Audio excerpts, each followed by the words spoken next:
Wat van skildklierprobleme? Wat van die karnivoor dieet? Kan dit help vir die skildklier? Absoluut kan die karnivoor dieet help vir skildklierprobleme.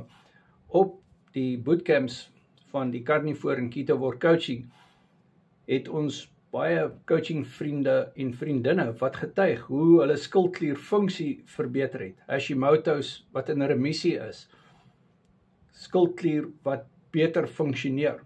So die skildklier is verantwoordelik vir 'n klomp dinge in die liggaam, onder andere ook hartfunksie. Die skildklier hormone reguleer ander hormone en dit is baie belangrik. Tot vir spysvertering speel die skildklier hormoon 'n baie belangrike rol met peristalse. So dit gaan nie net oor energievlakke nie, dit gaan nie net oor gewigverlies nie. Daar is 'n hele klomp goed wat die skildklier voor belangrik is.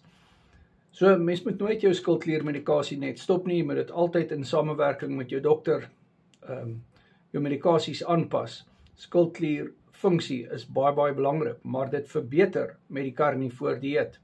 Hoekom?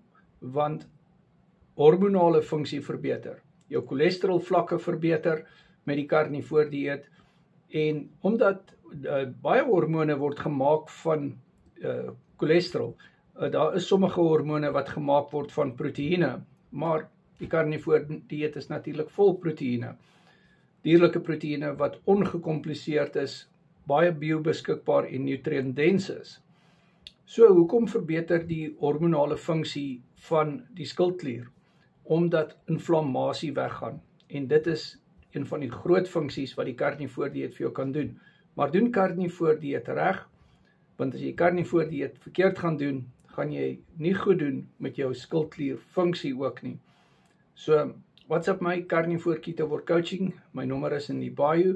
Ons het ook die skildklier bootcamp gedoen, ons het die hormonale bootcamp gedoen, en jy het toegang tot hierdie bootcamps wat opgeneme is, en jy kan dit bestel. So, doen 'n coaching sessie met my, dis op WhatsApp video call.